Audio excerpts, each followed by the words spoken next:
Hello, everybody. It's been a while. My name is Karen from Quantum Healing with Tina and Karen, and I'm here with Tina. Hello. So we're coming on a call. Um, guess we just felt called to come on because it's been a while. We wanted to talk about several topics. Hopefully, we'll get to all of them. We'll see how they each go. But we want to talk about spiritual street smarts and what that means to each of us. Super predators, which are people who are being used by highly intelligent entities and who they target, as well as how to recognize false light. We'll just start with three menus on the item. No, you know what I mean. See, it's been a while. That Just getting our groove just a back. little, yeah, dyslexic. But you know what I mean. If you caught that, thank you. And if you didn't, well, it's okay. Let's just keep going. So how are you doing, Tina? I'm good. How about you? Great. Tired. I'm tired too. Yeah. Tired. Tired. Where have we been? We've just been working. A lot of long-term clients, which is really nice. We've kind of stayed out of the limelight so that we could focus on our work and also recovery and trying to allow for like stronger, what do you call it? Like strengthening ourselves so that we can hold the space for clients who are like diving real deep in their journey. So it's been really good to be offline actually and able Mhm. to really go with the flow with everything, more time and a lot of good rest, I would say. Well, good rest, Yeah. and hoping for the best. But Yeah. yeah, Yeah. The energies have been super intense since the beginning of the year. Like 2023 is no joke so far, and so yeah, it requires a lot of rest, a lot of downtime. So if you're feeling that, don't beat yourself up over it. Like give your body exactly what it needs. If that requires more rest and more sleep and all of those good things, and disconnecting, really disconnecting from being online oh is god, yeah, it's so helpful. yes. Like you feel completely different. You don't have that like buzzy energy in your system, you Oh, know? that's something I wanted to note as well. Like, especially like when there's a lot of frequencies coming in, like I get, the symbols in my head. I Mm-hmm. haven't had that in a while, Mm, which is something I wanted to note. It's gonna happen again. Probably now that I said it, right. but yeah. Yeah.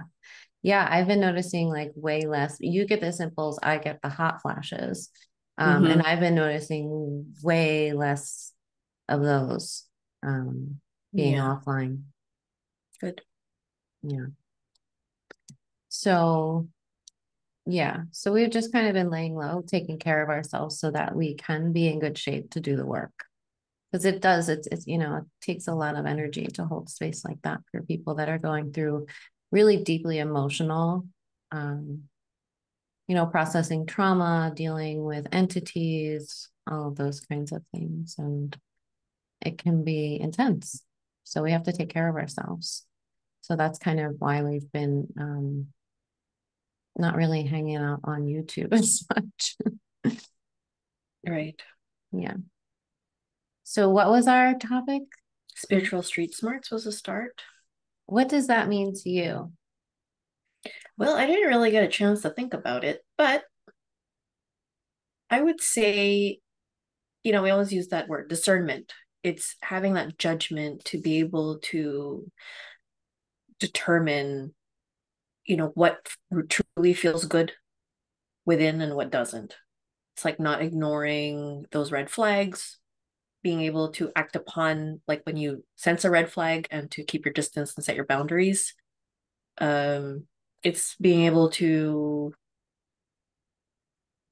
always be on high alert. I know it doesn't sound good, but you have to be aware of what goes on, how the subtleties of like the energies are, playing through people, scenarios, experiences, everything, animals, Mm. dreams, um, everything, everything and anything. The toilet. I don't know. I don't know why that came up. but everything. So it's good to know what is out there instead of like, like when looking at the new age, for example, I like to use that as an example because of the belief systems that they hold on to, like so near and dear and tight. And it's like being able to be open enough to even consider all possibilities. So that, with that being said, it's like, are you willing to accept that, the angel that you're hoping was on your side is really Satan? Or, you know, it's just being aware. If you're gonna go walk in the street, in Chester, for example, and not lock your door, like you're just being negligent and not responsible. You have to take that also with the energies, like the with spirits, all spirits. If Right. you're going to be cautious about that with people, you have to be cautious about that with spirits. And you can't deny that there's nothing bad here. We're surrounded by bad everywhere, everywhere, evil everywhere. There's good and there's evil. So you have to learn to decipher what they feel like. And sometimes even evil can disguise themselves as good, but you Mhm. could really feel the undertone, the underlying stuff. But Eventually, it all takes is, experience though, right? Like to, yes, absolutely. I mean, yeah, exactly. It's like yeah, having like a pervert, come by and give your kids candy. Like yeah. they think they're nice, but they don't know. You learn. It is all learning, unfortunately. Learning who the bad guys are, learning who what Hmm. to trust yourself, what that feeling is, learning how not to betray yourself, Hmm. to really listen to that part of yourself that knows better, that Right. feels supportive and loving, and not the one that, that inner critic part, or the one that the ego part, or that sub part that could lead you to danger, you But know? also there's an alternative to that too, where um, sometimes we are overly accepting of people and situations in the name of love and acceptance, and that's where our empathy can really trip us up. At least that's been true for me. Um, Really, all my life, my empathy has been used against me. Mm-hmm. And that's true for a lot of us and a lot of the clients that we work with. And how that kind of looks is like you make excuses for people because you have such a depth of empathy, you make excuses for people and you say things like, you know, I understand why they are the way they are, right? They've been severely traumatized, they've had really challenging experiences in life. And so they kind of end up on the narcissistic end of the spectrum. You end up taking their abuse and you take it and you take it and you take it because you feel bad for them. You feel sorry for them. You feel like you can help them in some way if you just take enough of their abuse, which you don't even necessarily recognize as abuse because it's been your normal. Mm-hmm. So I think oftentimes we accept those things and don't use our discernment, so to speak, because in the name of love, of acceptance, of oneness too, like that's a thing where we're accepting this because we're all one, and I understand that this person's hurt and that's why they're lashing out. And yeah, that's a thing. And you can understand, like have that understanding for why they're behaving in that way, but also not accept that behavior towards you at the same time. Mm-hmm. Excellent. Yes, absolutely. Yeah. So it's like detached compassion and detached love. Like you can still love that person. If that person's your mother or your father or your sister or brother or whoever it is, you can still have love for them and love them while also not accepting the abusive behavior. And so that also goes for spiritual entities as well. Because oftentimes, when we're just opening up to spirit, we will accept whatever is coming to the door, like you said. Yeah, it's exciting. I could see how I know that it could be exciting because it's like any little thing, I mean, that we coin as spiritual, you know, it's it's all those synchronicities and the magic and stuff. It could, but yeah, the false light really knows how to play with that broken inner child inside that just wants it, that wants to feel and be special. And it plays on that you're wounding. Yeah, that's a really good point to make. And that's how people really end up getting pulled in and kind of trapped into those spaces because it's like, oh, I'm connecting with spiritual beings, you And I'm know. the only one. We hear that a lot. I'm the only one. Yeah.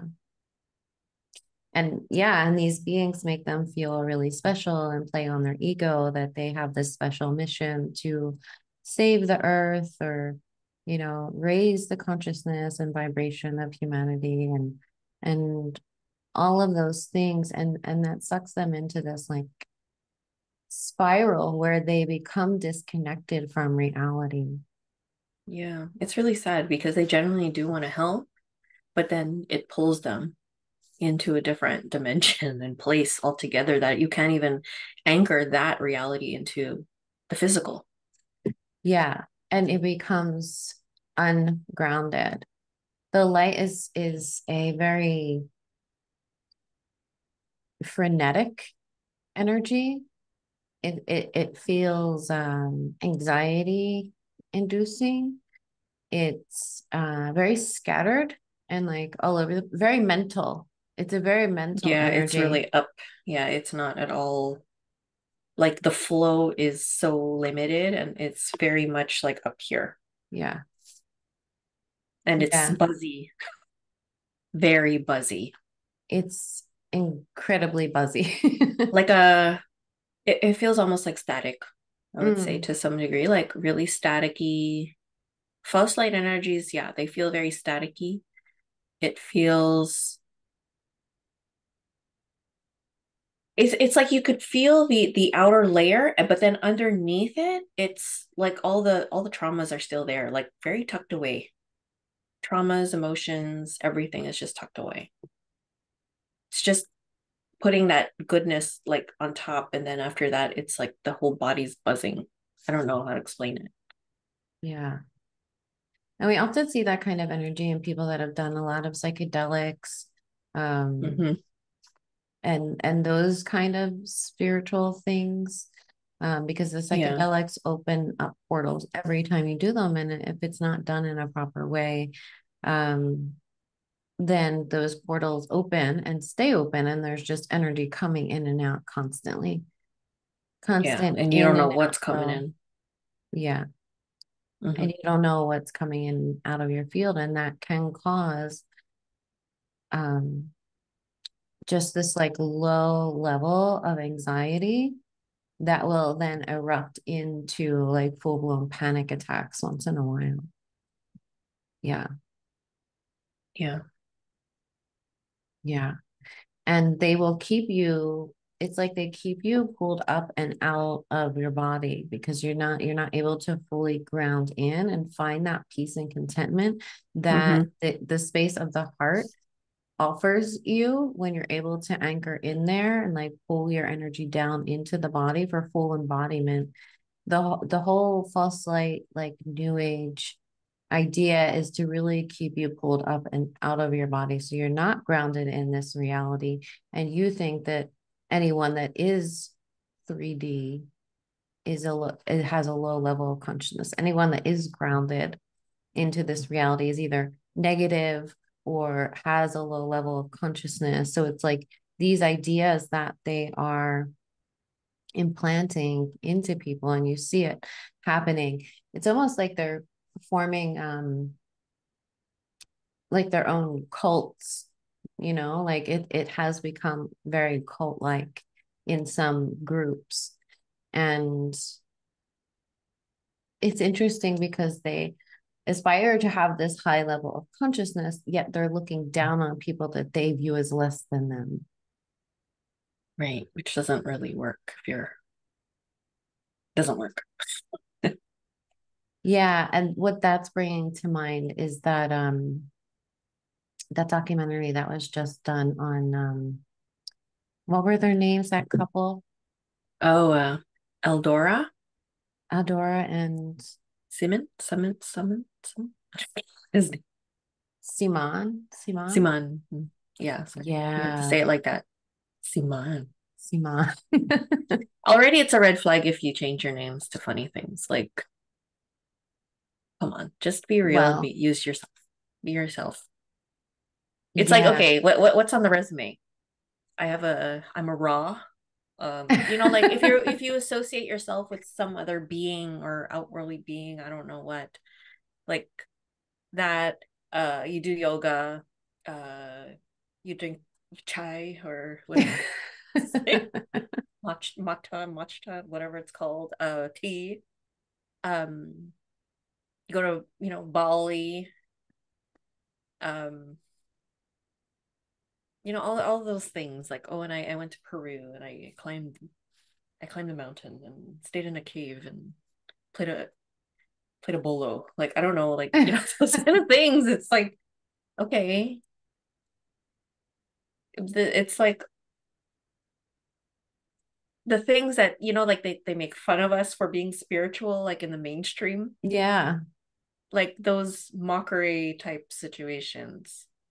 And it's like, yes, you could be, but you should be balanced and grounded. And here, the most spiritual thing you can do is be human and in your body and holding nothing and everything at the same time. Does that make sense? Hmm.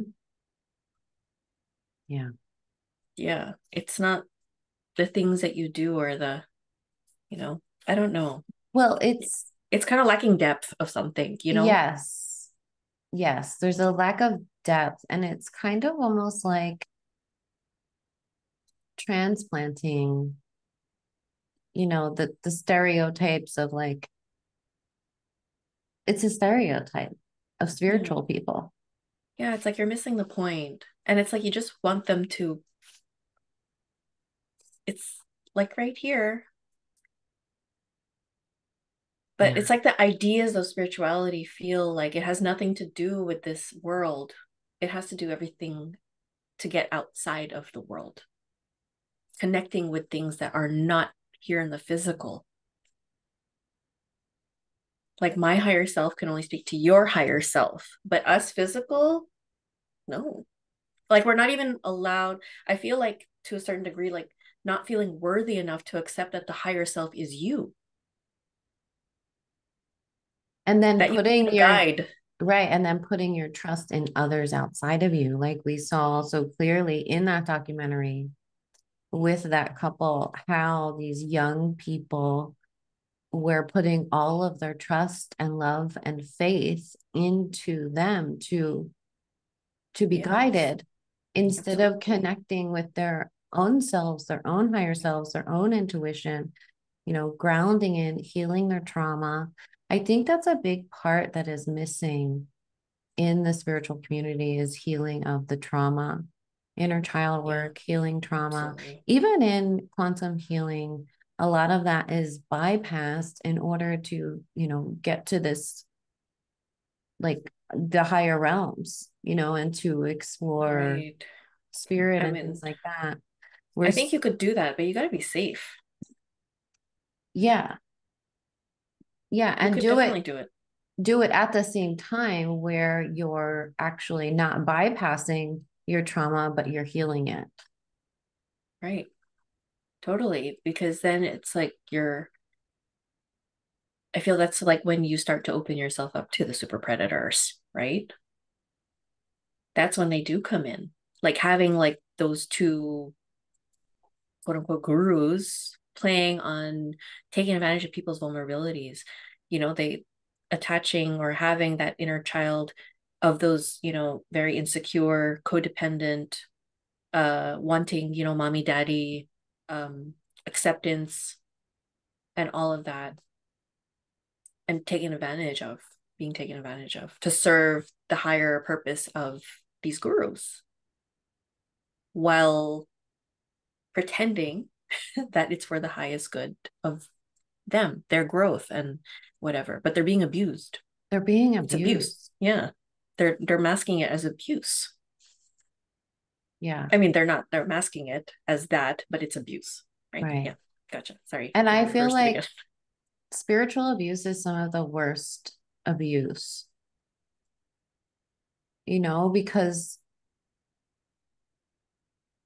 even religious abuse too, like with the All churches, of it, things like all that. of the abuse. I mean, like just how vulnerable people being taken advantage of, thinking that there's a higher power out there, a savior or whatever.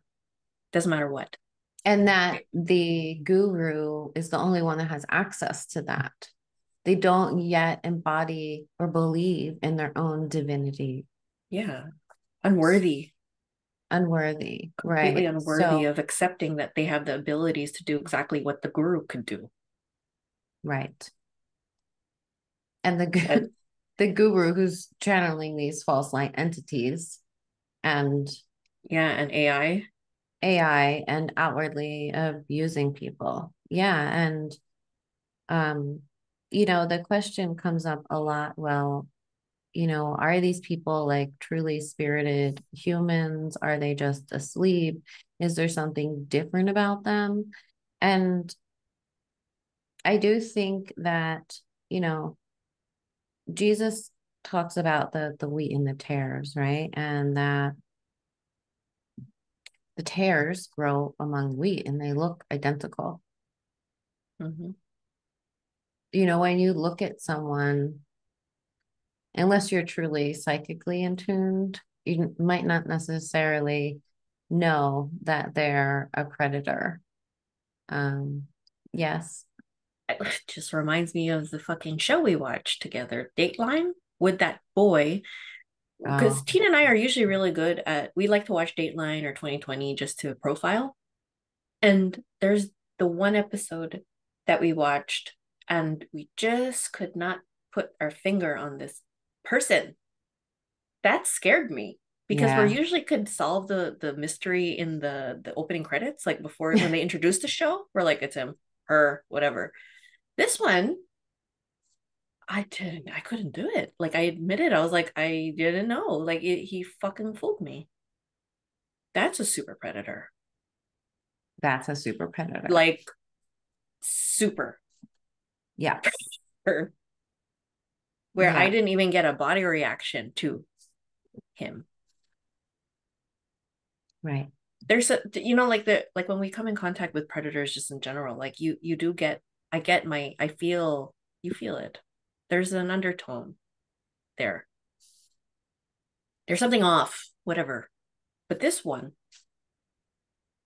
what And the hell? he was oh my God, the way he could lie without any Yeah. tells, no tells, And no zero, shift in body language, no shift in the eyes, the face.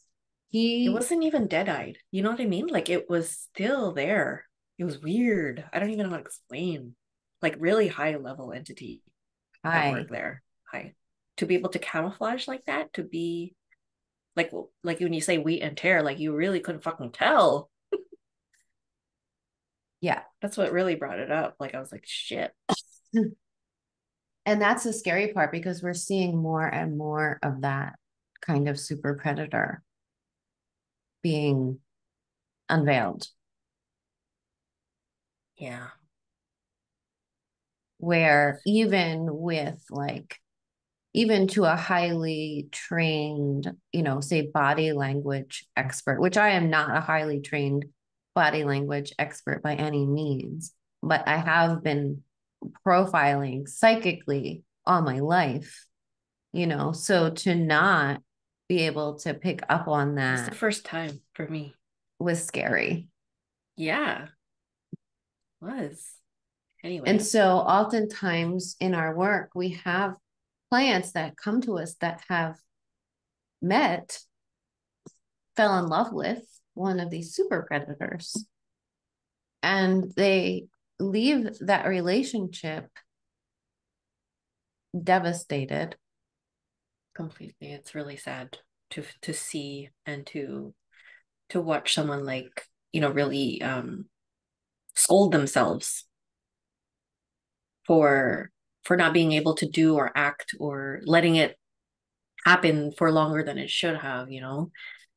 But blaming yeah. themselves, blaming themselves. And what I want to say about that is, when we're in these situations, even if we don't recognize this person, whether you're in a relationship or what it is, even if you don't recognize them consciously as a predator, your body, your energy system is recognizing that.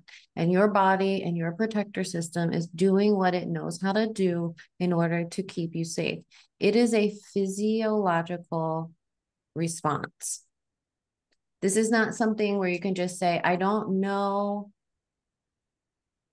like, how I didn't assert myself. I don't know, like, I'm beating myself up because why didn't I assert myself? Why didn't I say no? Why didn't I say something? Why didn't I stand up for myself and speak my truth? And all of these things, you're going back through the relationship and thinking, why didn't I stop it Mm-hmm. then? Why didn't I stop it then? And it's because you are in a state of trauma. Your system is reacting Responding, to yeah. what's happening. And the system is either going to fight, flight, freeze, or fawn. And freezing and fawning is something that we don't talk enough about. And, I didn't know I was everybody, a phoner. everybody knows what fight or flight is. You either physically fight back or you run, right? But there's this whole other set. And most people will either be like a freeze slash fawn. So you freeze, which is the narc stun that we talk about. When someone says or does something to you that literally overwhelms your system and you freeze and you're like, what is happening right now? I can't even comprehend it like with my brain. What just happened? Whether that person said something or did something that was completely shocking to your system. So your brain shuts down and your system goes into an automatic response of freezing and then fawning. And what does fawning mean? It basically means that you're playing along with the predator so that you can get through this situation and survive. So it is like, when you see someone get kidnapped off the street, that she's just snagged off the street and taken with this predator, she plays along with this guy. She gives him what he wants and needs. So she's playing him psychologically through fawning, giving him what he wants in order to get through this situation and hopefully survive it. Mm-hmm. And we can do that in everyday situations when people pleasing is kind of a part of that, right? Like we've learned how to fawn to please others in order not to rock the boat or cause any kind of confrontation or friction. So it's a lesser form of, being kidnapped, but it's something that we've learned to do to Keep the peace. keep the peace. Right. So that we don't have to deal with those big, overwhelming emotions that would come up if we were to assert our truth. And then that would create a confrontation with this person. So, Mm-hmm. fawning is something that we need to talk about and understand. more so that we're not, and creating a level of self-compassion, because we need to leave a lot of room for compassion because it's something that we don't necessarily have control over until it becomes conscious, Mhm. until you start to begin understanding your responses to trauma. And so understanding it on a mental level and then doing the energy work to release that energy from the nervous system so that you can make new choices next time, new conscious choices, and you're not going right back into an automatic response. Mhm. Does that make sense? Mhm. So, a lot of times in the presence of a super predator, when you're in relationship with this person who initially, right, is going to love bomb you to death. They have their mask on really tight, they're love bombing you. And in that love bombing, what they're doing is reflecting your light back to you. And it might feel euphoric and it might feel like the first time you've been seen and heard and all of those things. But what you're feeling is yourself. Like they're completely empty. Yeah. And the They're infatuation part too is that inner child inside mm, too, of being like, oh, you could see me. Like that. right. That's a really good point. Again, it's the inner child being manipulated. It's not necessarily the core self. Um, the core self is kind of like observing it all, right? It's It's not there, strong yet. right? Doesn't have a voice yet, It doesn't have a voice like a yet. 100% voice, because it's still kind of like writing, like, okay, feels good. Sure, let's see how it goes. And then you get bad behavior, a little weird red flags. It's okay. It's fine. Like maybe that's just like a glitch again happening, making more excuses until it's too far gone. You're like, holy shit. That's what the fuck. And then you have to exert your voice or you stay in there and just die in that relationship. That's extreme, but it happens. Yeah, it happens a lot. Yeah. So there are people in this one. Not all humans are made the same. Mm-mm, mm-mm. They're not. Just because you see a human being does not mean that they are a true spirited being. There are humans here, human forms with many different levels of consciousness, from the darkest of the dark to the lightest of the light and everything in between. And those polarities are growing. Mhm. And we're seeing more of these super predators, and they're becoming harder to discern. Yeah. But I find they're So, becoming more bold because there's more of them in numbers. yeah, Because then they could, create gangs and it's just like, but yeah, they're also becoming aware that we're aware of them too. So I think that's why they're ramping up their tactics, because not everybody can see through them. right. Yeah. Yeah, and they target the most empathic, the most loving, the beings with the highest amount of light here in order to traumatize them. Yeah. Yeah. So learning to, first of all, understanding yourself Hmm. and how you respond to trauma, to um, situations that overwhelm you, is the first part of like healing from something like this. Because all the questions are running through, like, how did I let this happen? Why did I stay so long? Et cetera, et cetera. So beginning to understand like that connection and like how your body and your system is responding to that trauma instead of just like beating yourself up, like I should have known better, right? You didn't know at the time. You didn't know that this person was a predator, but your system was reacting physiologically Mm-hmm. in a beautiful way, really, Mm-hmm. in order for you to survive this. Yeah. So really giving yourself some grace on that part as you're learning to like untangle from it and unweave the kind of web that has been created where you're like learning to process and understand the trauma, understanding who you are, how and why you react to trauma in the ways that you do. And the other part of that is understanding the predator, which we can never fully do because our brains just don't work like that, No. which is why it's so confusing because our brains don't work like that. And what we do is we project ourselves onto others. Just as they project onto us. So, by their projections, we're able to at least get some insights on how they do think and function.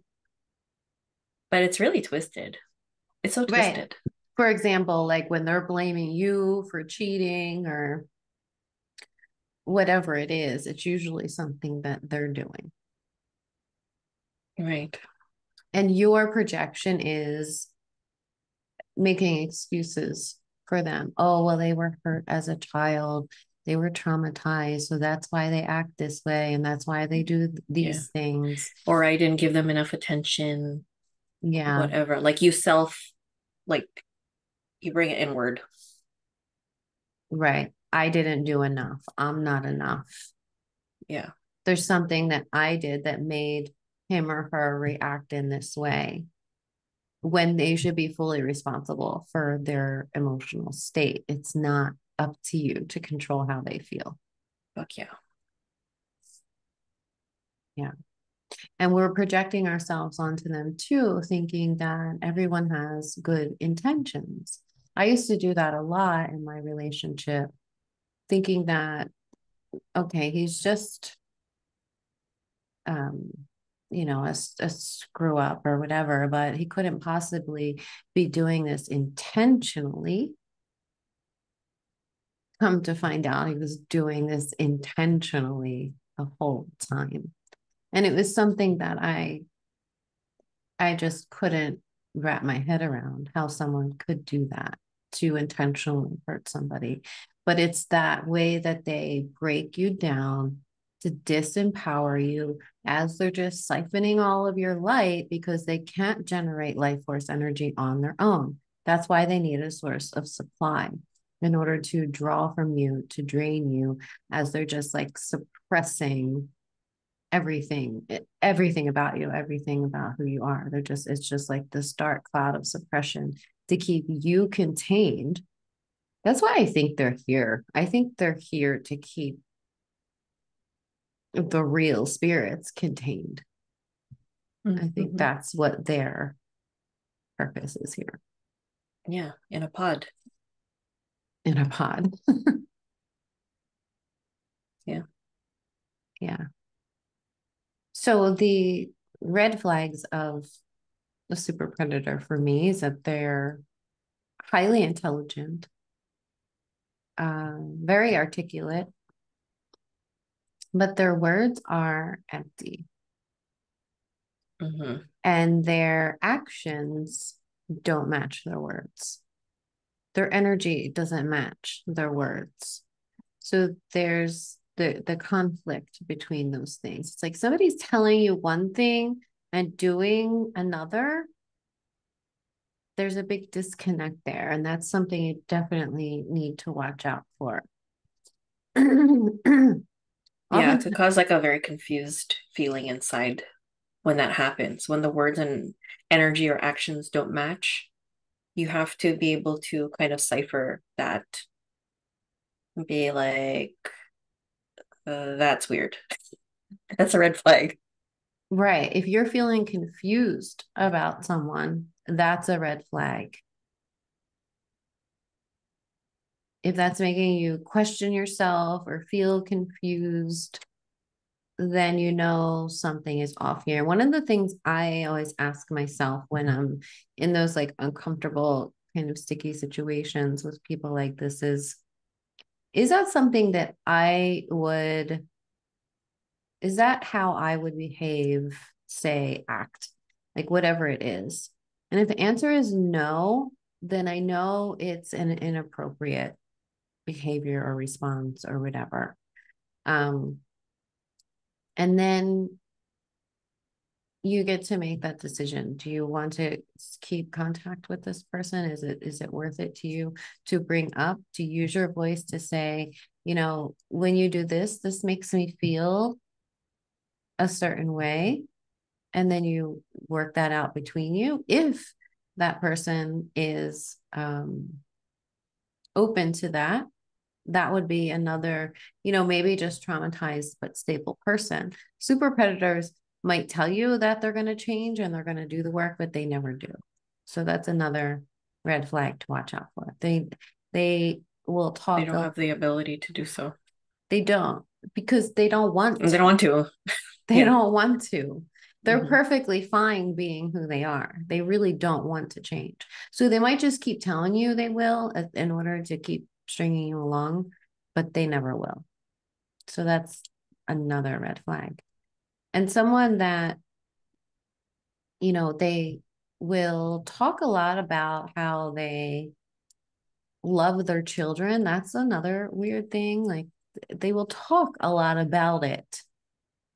And but you don't feel it from them and you don't really see it in their behavior either.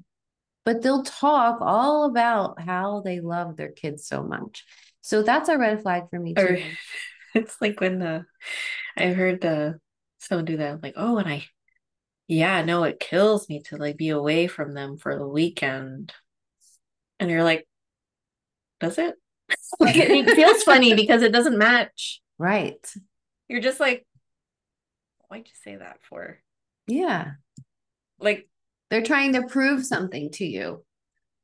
yeah. But I mean, I could feel though when someone genuinely means it and when someone's just saying it to say it, Yes. like as a filler. Like, this is what I'm supposed to say. And I want to Right. sound, like Right. it's an energy. It's a subtle energy. Someone could really say, like, I really hate leaving them. Like it's not my usual versus I really hate leaving them. Because what are they doing in that moment? They're mimicking, they're pretending, they're telling you something that they think they should be. They're saying something they think they should be saying without actually feeling that way. Yeah, you could feel that the what they really feel and what they're saying is not true. The words and You could energy really don't feel it. match. Yeah, you could feel it. It's just an empty verse. And you're like, okay. Like it's good. Yeah. Yeah. Winona. Yeah. Yeah. What else is a red flag for you? For Predators. well, I know what I do. Like I didn't know I was a fun, but I am. And it's kind of like because I don't like to deal with confrontation or any explosion or anything like that. I'll just go with it and just hope that it rides and they'll just forget me. But it never happens that way. I always get caught in a space where I'm like, fuck. Like I have to say something or do something and then place a boundary, let's say, and then have to deal with the consequence of that boundary. For And either way it gets example, awkward. give me an example of how that would play out. Um, well, early in, let's say, my like with my ex, for example, it's kind of like he has plans and I just kind of like go with it just to keep the peace. Like, okay, let's do that. We'll figure it out together You with really the don't, kids. something you really don't want to do. Yeah, I really don't.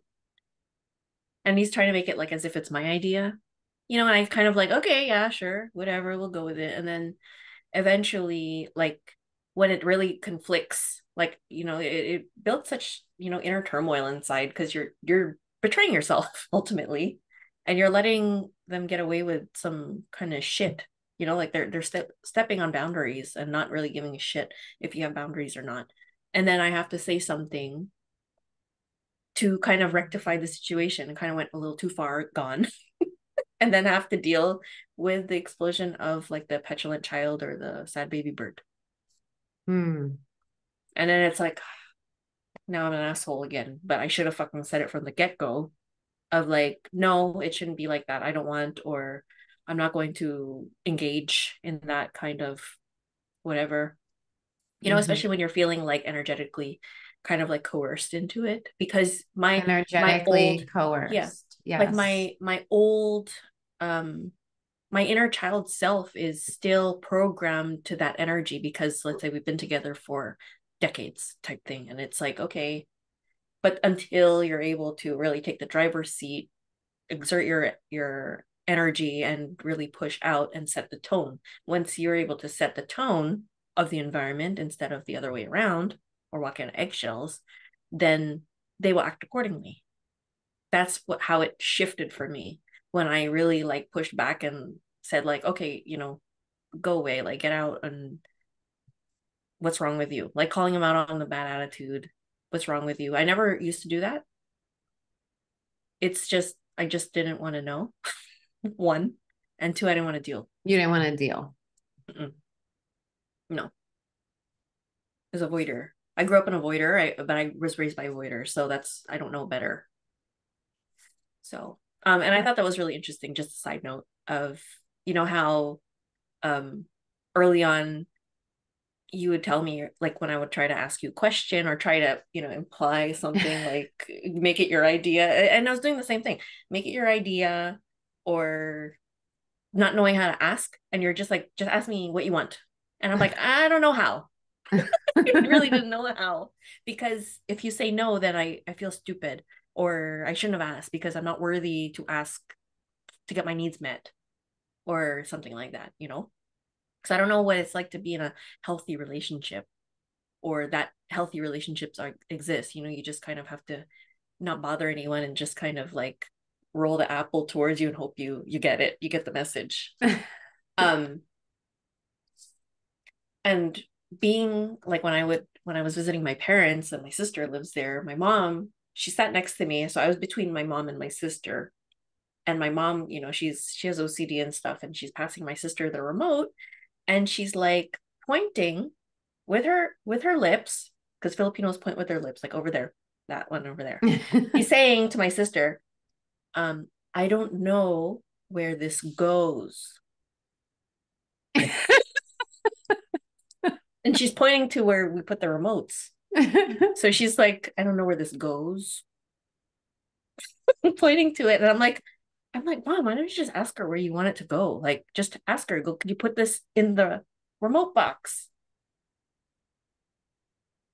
And she was mumbling to herself, like as if like I had called her out, and she was super embarrassed and like, I don't know where it goes. I'm like, yeah, you do. You're just pointing at it with your lips.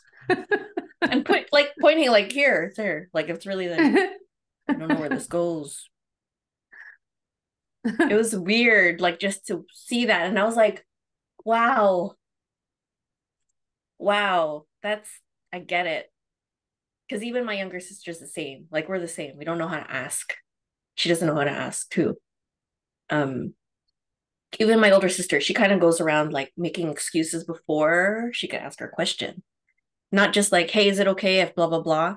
It's like, listen, I have all this stuff to do, and blah blah blah, and I gotta go to this, and so is it okay? Like, are you available? You don't have to be, if you're if the kids can stay over at your place for an hour.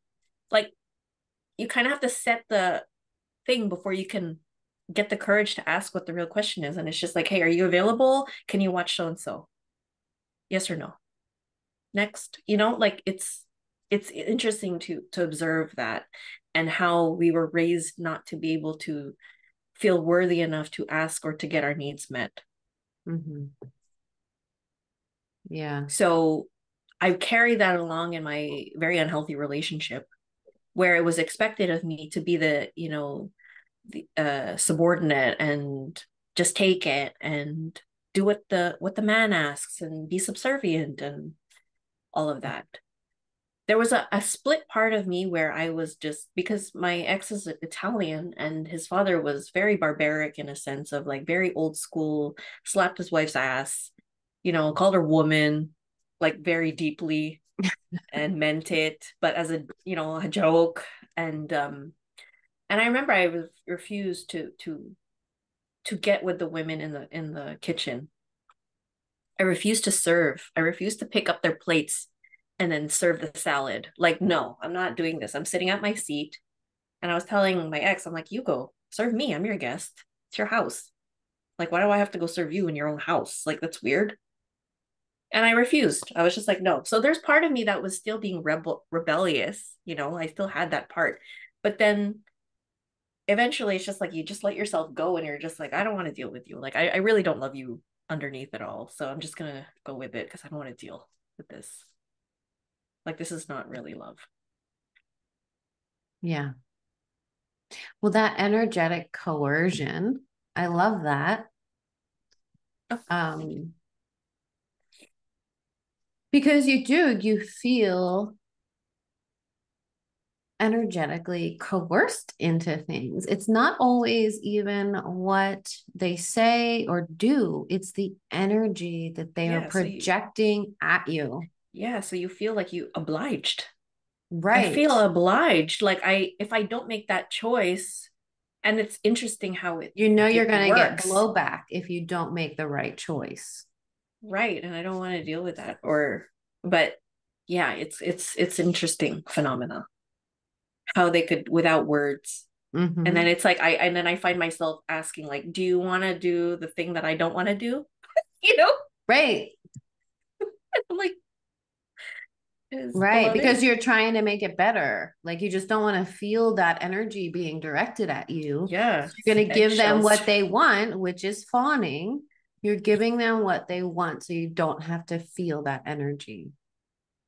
Yes.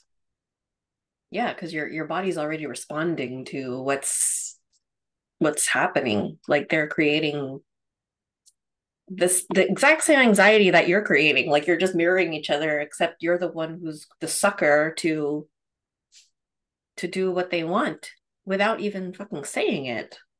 It's crazy. Right. But it's a trauma response. Yeah. Things you don't get taught in life. They don't Right. want you to learn this stuff. Mm-mm. No, because then you might have healthy relationships. I know. And actually ask and get your needs met Yeah. appropriately. Yeah. Yeah.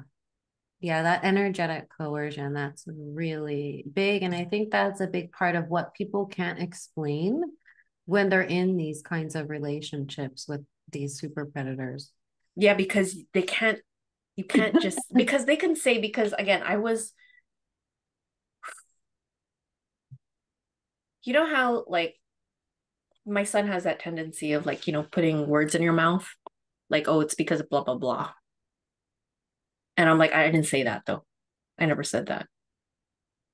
But it's like in this way, it's like they're putting the energy in you, and it's like you're the one who has to say it. And then you can't call them out on it because they technically didn't fucking say it. Right. So it's like, okay, so I can't argue. Like I don't know how to argue. That was always my thing. I go, I can't argue because he's like, well, I didn't, you're the one who did it. I didn't ask you to do it. And I'm like, yeah, but I know you wanted me to. When did I say that? I'm like, you did, didn't you? Like you're gaslit. Like It's gaslighting. it's so confusing because like every time I would try to argue or to make some kind of stand up for myself or get the courage to stand up for myself, it would always get turned around and I would just go inward. I couldn't even, that's why it's like I can't, it's hard for me. It's still a huge issue for me to even just put myself out there because I feel like it's not worth it for me to even try because I can't argue. I don't know how. And that could get kind of taken advantage of. And I don't know how to stand up for myself. I really don't. I'm just like, I don't know what to say. Like, I'm just gonna say the wrong thing anyway. So I'm just not gonna say anything. What can I say? It's wrong. Anyway, what can I possibly say if it's gonna be turned around anyway? Like that's just it always comes out like that. Like I'm just not gonna say anything then. It's not worth it. Right. Yeah. Yeah, I think that's really important to talk about this because a lot of people blame themselves for the response or lack of response Yeah. to this kind of trauma because it's not necessarily even like these big things that happen. Some definitely are, but it's like the everyday kind of living things um, that we don't talk about enough, and that creates complex post-traumatic stress disorder because it's not one big event, but it's an everyday thing where you get to the point where you're like, I don't even know what to do or say anymore, you know? Yeah. And it shows up like through any like kind of conflict or whatever. I don't know how to deal or compose myself in a space of conflict. It's like really, really difficult. It makes me really uncomfortable. I mean, not that it makes anyone else like feel great, it's not. It's very uncomfortable for everybody, but in my own experience, it's like I don't know how to fight. I just don't. Like it's really difficult Yeah. because it's not right. Anything I say is not correct or it's not good. It's not, even if it's true, it's not good. Like it's just like okay, whatever. Like I don't know. It's like just shoot me. Yeah, entities will take advantage of that. They want you in that like feeling disempowered state where like nothing you say matters anyway, you Yeah. know? I totally believe that. Yeah. It's just like, well, and they really do play with like, the inner children inside that feel powerless or, all your thoughts and blah blah blah. They'll just like keep planting them in there and to keep you in a space of freeze and Yeah. avoidance. I think people have a real misconception about entities. Hold on, I need to take a quick break. Okay, we're back.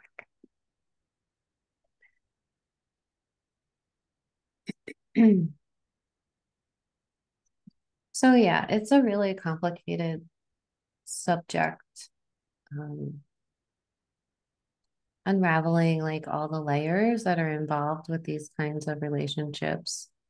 Because then you go, it's all kind of weaved together and linked in with what's happening spiritually. And Hmm. spiritually, these what happens in a super predator type relationship like this is the entity inhabiting this person puts a veil over you. Hmm. So you are not seeing through a clear lens. It's almost like, well, it is, you're under a spell. Hmm. And so all the questions that arise about why didn't I do something about this? How did I let this go on so long? Why did I do these things that I now regret doing? Can be explained by, first of all, the spell that is over you. You're not seeing through a clear lens. And then on top of that, you're having this response to trauma, the response to being in the presence of a predator. And while there is a level of self responsibility in every situation we have in life,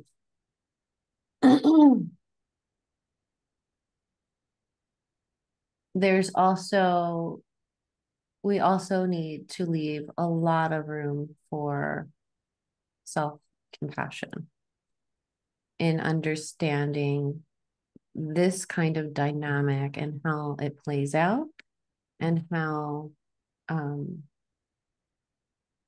instead of like beating ourselves up over what we did or didn't do at the time, when we didn't even know any better. We didn't know that this person was a predator. We didn't understand that we were responding in tow to this predator energy in our field through a physiological response.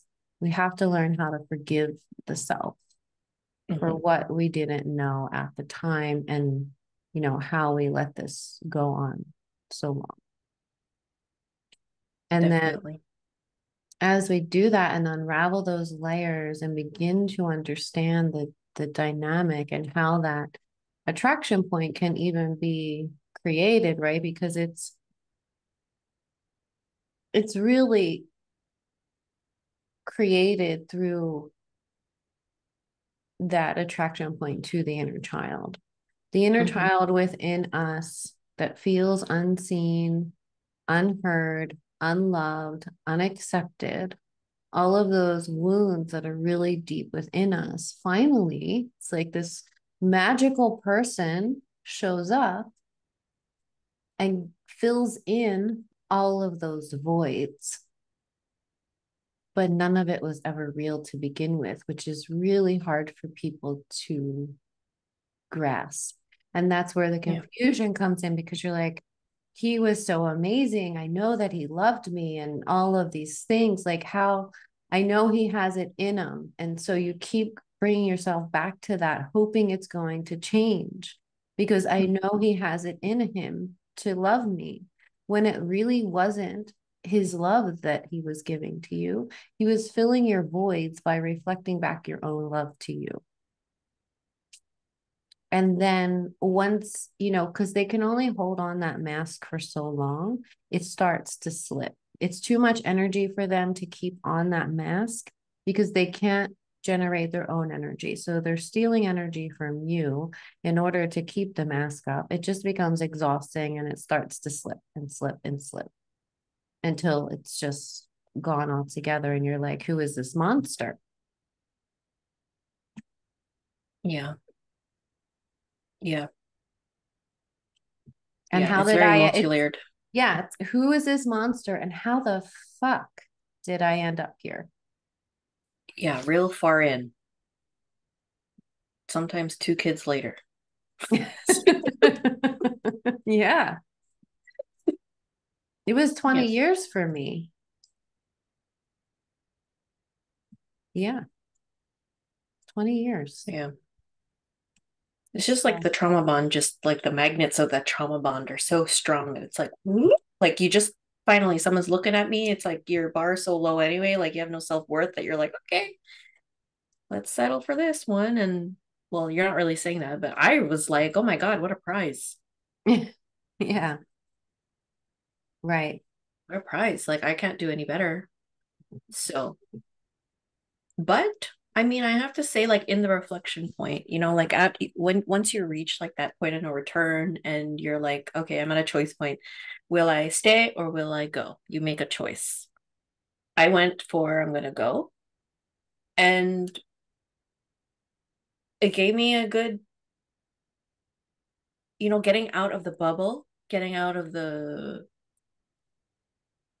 spell part was allowed me to look at the things that I had to heal inside and what were um you know like things that I really needed to look at about my upbringing or all my traumas and wounds and how I attracted this person and what I deserve. Who am I as a person? Who am I as the codependent and the broken and the narc? Like all of it. You have to look at all the spectrum inside of you that do exist. But it's like, your willingness of like, not wanting to be in a dead end relationship or not feeling like it's devastating to, convincing yourself that this is a good relationship for you and that you're going to make it work. And then you have all those programs like, you're in it for till the end, like the long haul. And I'm like, oh God, imagine like I remember like having that conversation with him and I'm like, because he was never going to split from me. It was never going to be him to initiate it. Mm-mm. And I had to tell him, like, honestly, I'm like, did you really see us going in this direction, this trajectory for the next 60 years? Like, did you feel that? Like this was it? Where we couldn't even sleep in the same bed anymore? We were on opposite ends of the couches, like on our own iPads or phones, and not with the TV on blaring and not even listening or having a conversation where I would fall asleep and you would be asleep on the couch and I wouldn't even think to wake him up anymore to come to bed. And every time he would come to kiss me or to say hi to me, my body would reject it. Like I would be like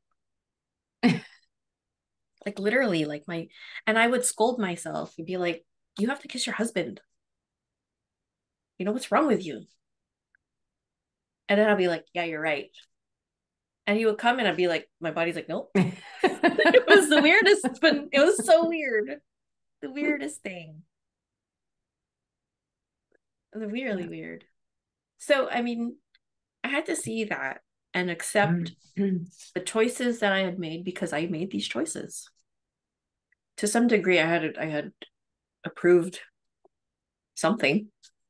And so you have to deal with the consequences of it. Right. And with the consequences, like I was like, okay, well, number one, I don't want to stay here because I don't want to do that to myself. And I don't want to teach my children that this is love because that's bullshit. Because then they're going to repeat what I'm doing. They're just repeating. And I'm Mm-hmm. like, no, absolutely not. And number two, it's like, man, having to do like a huge reflection and grieving, a deep grief and a deep, deep, dark night of the soul and depression. I went through that path. It was just really, really shocking how much I betrayed myself despite all the red flags.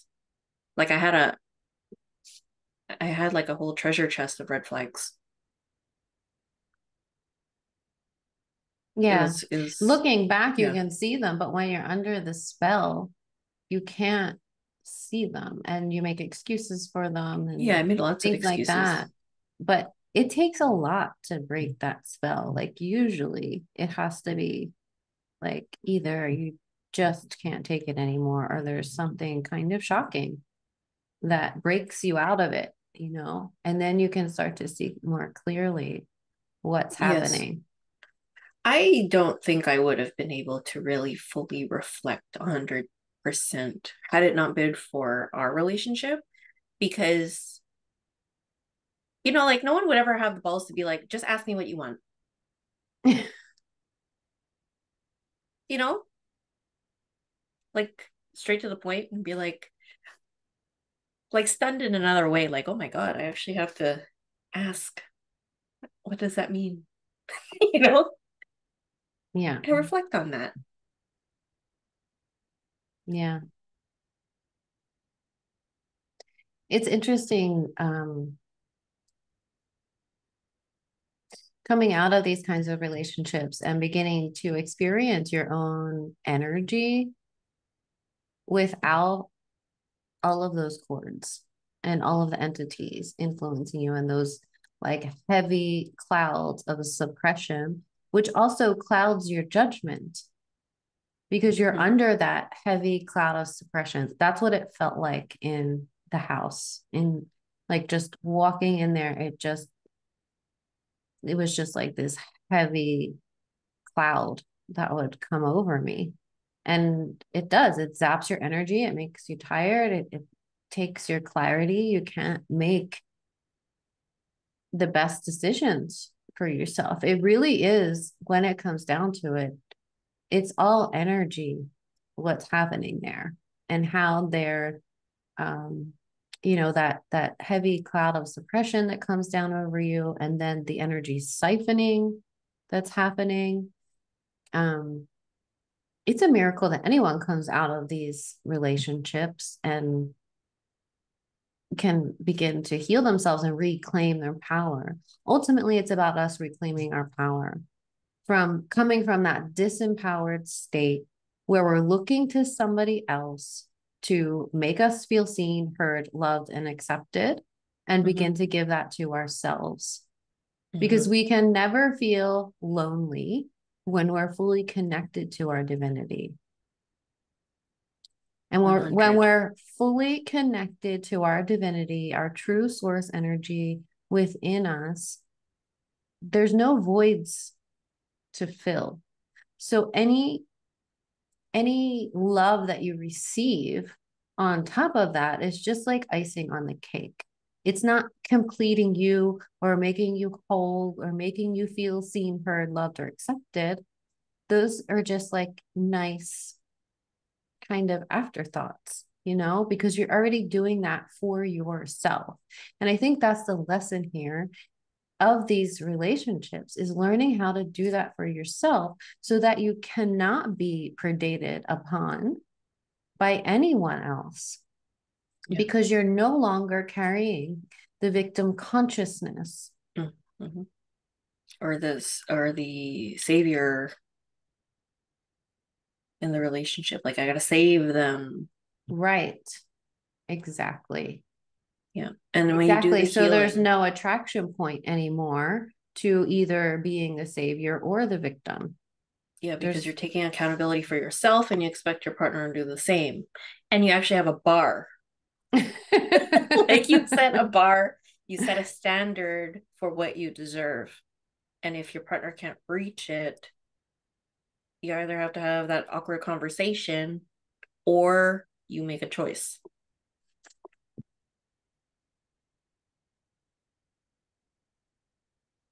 yeah. I have to say, making that choice was the hardest thing I've ever done in my life. Mm-hmm. I can't even imagine having that conversation again. I don't even Uh-uh. know how the fuck. I think like when I wasn't connected to my higher self, my higher self did all the talking. Mm.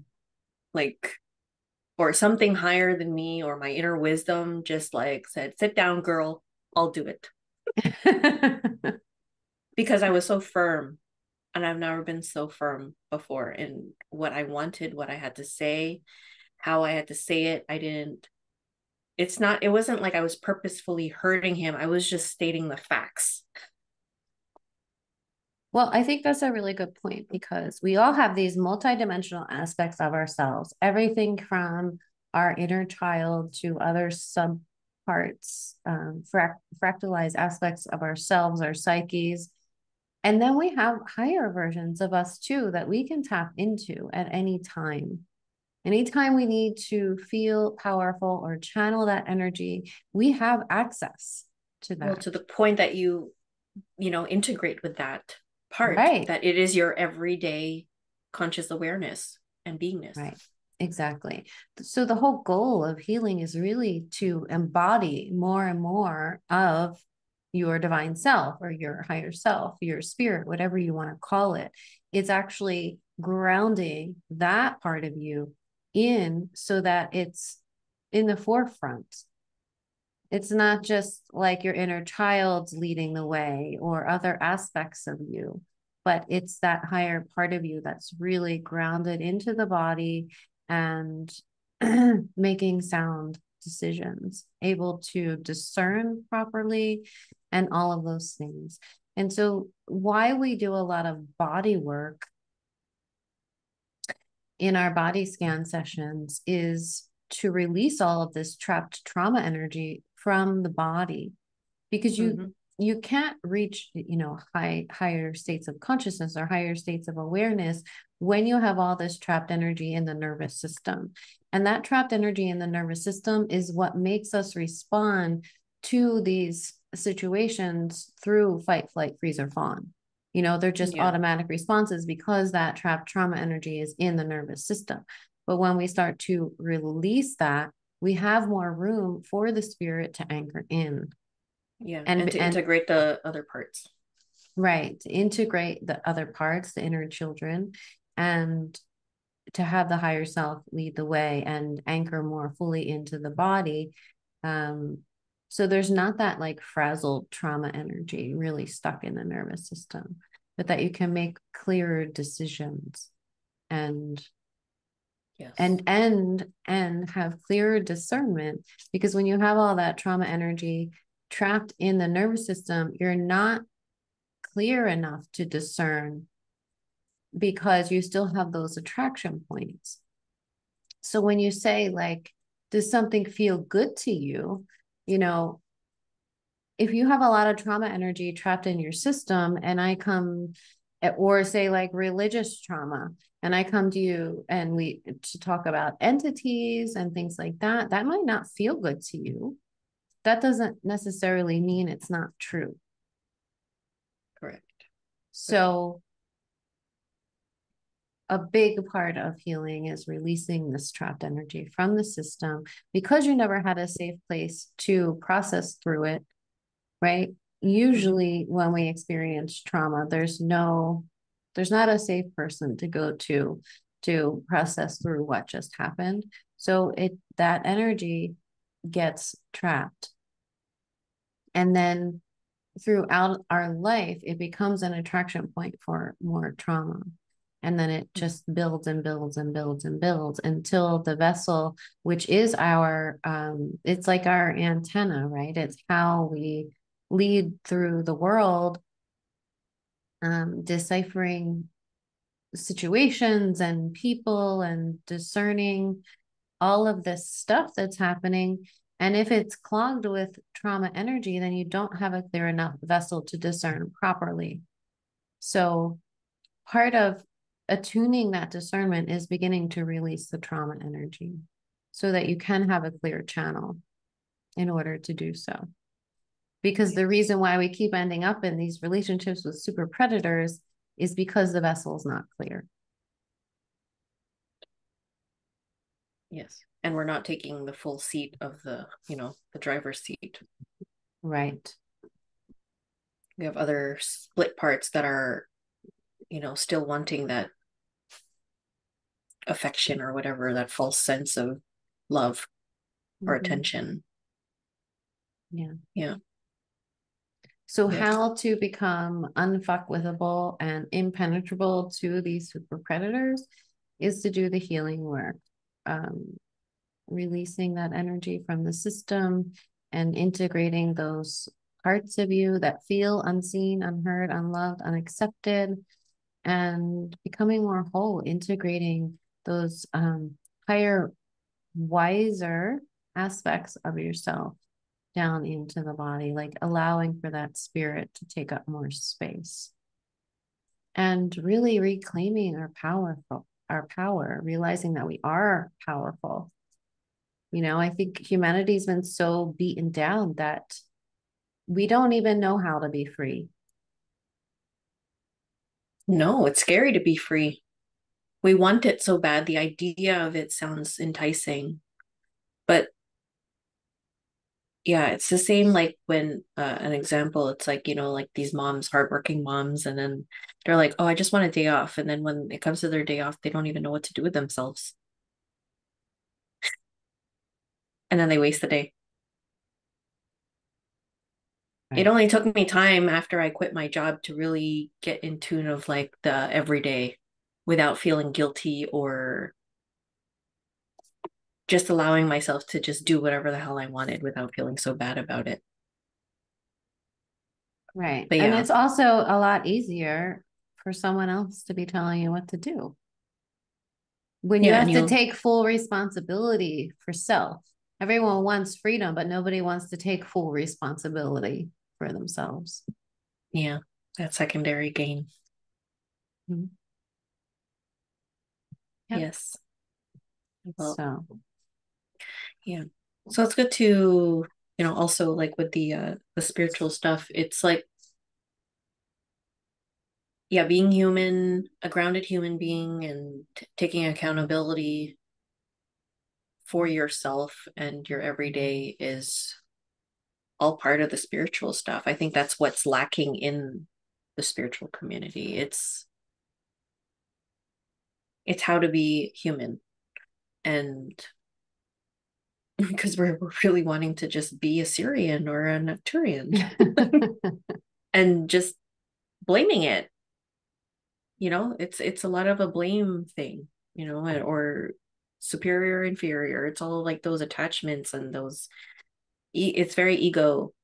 Um, but I think that, like when it comes to like the channeling stuff, like when you're able to really anchor into yourself and be your inner wisdom, allowing for your integration to happen within once the healing is done or is continuing, and you're able to integrate more of your inner wisdom, you don't have to open your vessel up to channel anything outside of you, because like knowing what we know and about how the entities work and how infested this place is with parasites and mold and whatever AI. It's not, it's like, you got to have so much respect for your body and your vessel. You're not just going to let a stranger come into your house and use your house and not take, like, and trash it. You have to be able to, make, yeah, it's like you have to respect like your body as you would your own home, your own car. Like, it's an Airbnb here. Like, this is my Airbnb and nothing, I will only rent out to myself. Like, you have to have boundaries. Can't just let anything in, because they'll Boundaries. they'll fucking trick you if you don't know. Yeah. Boundaries is another good topic Yeah. for another day. Any Well, final thoughts? um, do the hard things and advocate for yourself, and don't, there's a lot that you need to do in the self recovery portion of it. A lot of self forgiveness and self compassion and trial and error, and because you can only really understand how this world functions when you experience it yourself. Unfortunately, Mm-hmm. it's not a good school. It's a dirty It's school. It's a dirty fucking school. But there is a higher learning. It's not, you're not here to learn that. But when you do learn it, you don't have to participate. You could drop out. Earth School Dropout. Yeah. Hashtag. Yeah. Well, I think it's really imperative that we learn from our mistakes or learn while we're here. Because if we don't, then We're doomed. you know, We're doomed. Like, they'll just hook into that. Yeah. Yeah. Well, it was very hmm. lovely to connect again, Tina. I don't know why I say your name like that, Tina. And yes, for those who are interested to work with us, of course, you can email us at quantumhealingwithtina, TENA, at gmail.com. And you can also look at the website of the same name, quantumhealingwithtina.com. We'd be happy to assist in any way if you have any questions or whatever. Yeah, leave Please feel us free to write. yeah, Mhm. leave us your questions or comments down below.